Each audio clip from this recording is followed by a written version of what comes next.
tal? ¿Cómo están? Bienvenidos a un nuevo video de este canal, y si se preguntan por qué traigo la misma camisa es porque el día de hoy me sentí inspirado para hacer dos videos, y uno de ellos, el primero que ya pueden verlo en este canal, es sobre las inspecciones policiales de rutina, en donde hablamos un poquito de la legalidad o ilegalidad de estas y cuáles son los fundamentos que permiten este tipo de inspecciones, así como cuáles son las limitantes de estas inspecciones y en qué casos se deben de dar. Pero este video es enfocado a la materia fiscal, que como ya lo he dicho anteriormente es una materia que me gusta muchísimo, y el día de hoy o en esta ocasión vamos a hablar de los excesos del SAT. Porque el SAT es una autoridad que genera mucho terror, genera mucho miedo. Nadie quiere ser verificado, inspeccionado o revisado por esta autoridad hacendaria. Sin embargo, también comete errores, y por esos errores que comete es que tenemos derecho a la impugnación de los actos administrativos emitidos por el SAT. Pero no son los únicos errores relacionados con los actos administrativos, sino que también exceden de sus facultades como autoridad. Específicamente vamos a hablar de los criterios no vinculativos que emite el SAT. ¿Cuáles son sus alcances? ¿Qué afectación me puede dar este tipo de criterios no vinculativos? Y si realmente el SAT tiene alguna facultad para emitir estos criterios no vinculativos y que sean actos administrativos que perjudiquen la esfera jurídica de los contribuyentes. Vamos a hablar de eso. Mi nombre es Ever Espinosa, los invito a suscribirse al canal y por supuesto que comenzamos este video.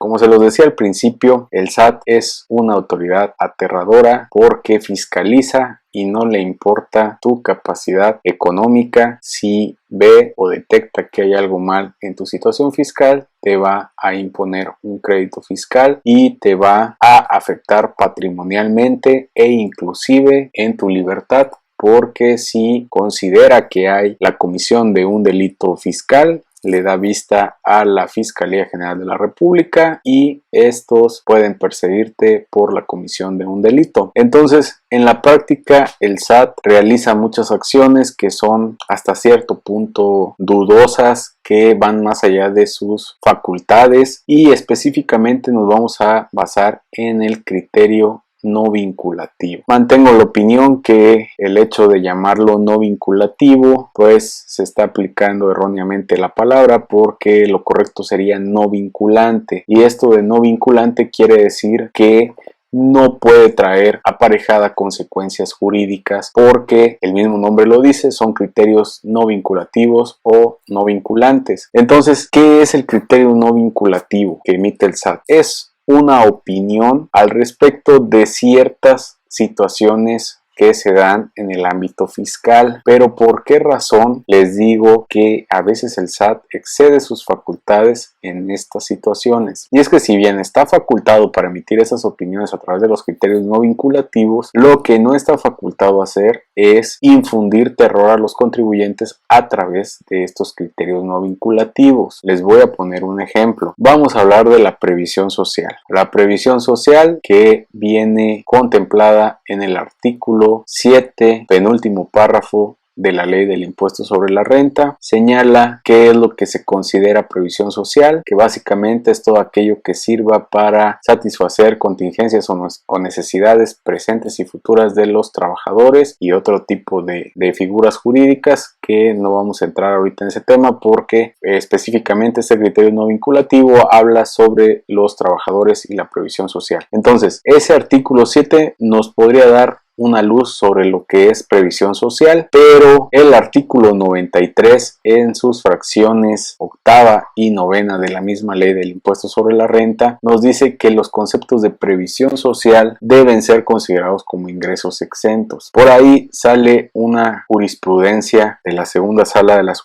la Suprema Corte de Justicia de la Nación, que les voy a dejar aquí en la descripción del video para que la revisen, en la cual la esencia de esa jurisprudencia es la deducción de la previsión social, y dice básicamente que cuando la previsión social se pague en efectivo a los trabajadores no podrá ser deducible para el patrón. Palabras más, palabras menos, esa es la esencia de la jurisprudencia. El SAT, viendo que la segunda sala de la Suprema Corte saca ese criterio, agarra el criterio y dice en su criterio 27 diagonal ISR diagonal NV que la previsión social pagada en efectivo hacia los trabajadores no será deducible y tampoco será exenta, y aquellos patrones que exenten la previsión social de sus trabajadores estarán realizando una práctica fiscal indebida. Ahí vemos que el criterio del SAT va enfocado en infundir pánico, miedo, terror o como le quieran llamar hacia los contribuyentes. Este tipo de conceptos como la previsión social busca mejorar la vida de los trabajadores y de sus familias a través de conceptos que, de acuerdo al 93 fracciones octava y novena de la ley del ISR, son exentos, que no se paga impuesto por ellos. Pero el SAT, viendo que hay un criterio que habla sobre deducción, entonces incluye en su criterio no vinculativo la exención y la deducción. Y es ahí donde se excede de sus facultades. ¿Por qué? Porque muchos contribuyentes que figuran como patrones ven esos criterios, o los contadores de esos contribuyentes ven esos criterios y le dicen al patrón: ¿sabes qué? Los conceptos que le pagas a tus trabajadores por transporte, canasta básica o despensa, o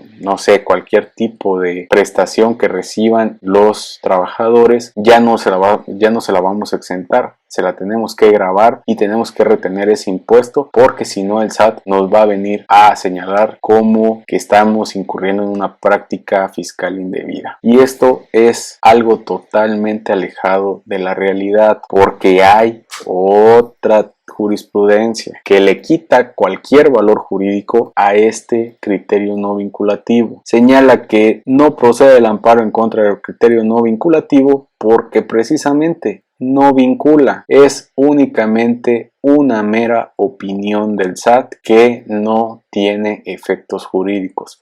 Sin embargo, si revisamos los actos administrativos que emite el SAT, fundamenta sus resoluciones o sus actos administrativos con criterios no vinculativos.